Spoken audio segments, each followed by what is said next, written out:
জগা খিচুড়ি শব্দটির উৎপত্তি মূলত পুরীর জগন্নাথ মন্দিরের প্রসাদ থেকে বলে ধারণা করা হয়।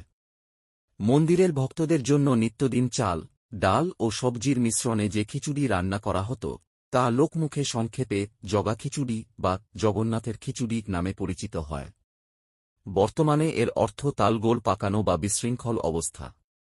শব্দটির উৎপত্তির বিস্তারিত তথ্য: পুরীর জগন্নাথের প্রসাদ, জগন্নাথ দেবের প্রসাদকে জগা, জগন্নাথের অপভ্রংশ, এবং খিচুড়ি মিলিয়ে জগা খিচুড়ি বলা হয়, যা মূলত নানা উপকরণ একসাথে মিশিয়ে ধিমে আঁচে রান্না করা হতো। জনৈক জগা সাধক অন্য একটি লোককাহিনী অনুসারে, জগা নামে একজন সাধক বৈষ্ণব ভিক্ষালব্ধ চাল, ডাল, সবজি মিশিয়ে যে খিচুড়ি রান্না করতেন, তা থেকে এই শব্দ এসেছে।